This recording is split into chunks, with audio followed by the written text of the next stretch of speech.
Hi and welcome to Movies Suck. Well, today I'm reviewing Guns Akimbo, a movie starring Daniel Radcliffe of Harry Potter fame, a title I am sure he is trying to escape from, and in this movie he kind of manages it. This is a very long way from Harry Potter, and Radcliffe does his best to embrace the role, which really comes across in his desperation and frustration. This is a rough, dirty movie that owes a lot to movies like Crank and Sin City, in that it is very cartoon-like and surreal in its filming style. The violence is all overdone and unrealistic. At some point you feel like it's ripping off Equilibrium in the gunplay, but in reality it's just trying to look cool.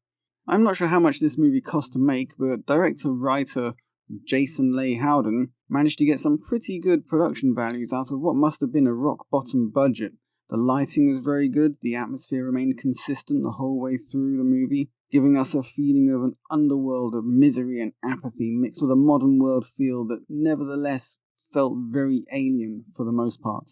Radcliffe plays an American named Miles, although he still sounds completely English, at least to an English ear. He is a computer nerd that spends his life trolling people on the internet and hanging out in his pants and dressing gown in a very cliched, slobby kind of way. That is, until he pisses off the wrong person online, and then his world comes crashing down around him.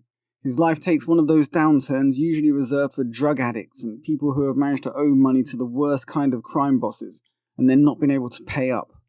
Imagine that you are having a flame war online, and then the pathetic little idiot that you had been burning turned up at your door and was in fact a mental-looking Hell's Angel, complete with his massive tattoo-covered mohawk-sporting mates, who are all armed to the teeth with sharp, pointy, edgy things, and they threaten you and then proceed to knock you out and drag you away. Well, this is how Miles gets his life, such as it is, all screwed up. And it is a terrifying prospect that he deals with surprisingly well for a guy that ticks all the beta male boxes, from vegetarianism to scraggly beard to nerdy tech job. He is a guy bereft of manly qualities, who must learn how to survive in a world where people don't give a shit about you or your life and consider you to be just another expendable schmo whose only value is in how many viewers your death will accumulate on an online snuff entertainment website. This entertainment website stroke show is named Schism. It's essentially an underground version of The Running Man or Hard Target, where contestants are pitched against each other in a battle to the death. And for what I could tell, these contestants are usually voluntary, but the main star of the show, Nix, has now become something of a problem to Richter, the main bad guy behind this social atrocity, and he wants her dead, but for some reason, instead of hiring a professional killer to do the deed, he instead recruits poor old Daniel Radcliffe, who is non-violent and would rather keep his adventures in the gaming world rather than live up to his online threats. The movie also stars Samara Weaving as Nix, a girl who is quite obviously mentally disturbed and who has been stuck within this terrible life after she was in a horrible accident that killed most of her family. She has become something of a legend within the game, unkillable, ruthless, with a penchant for shooting men in the crotch. It is a long way from the pretty, sweet girl she often portrays, almost to the point of being completely unrecognizable.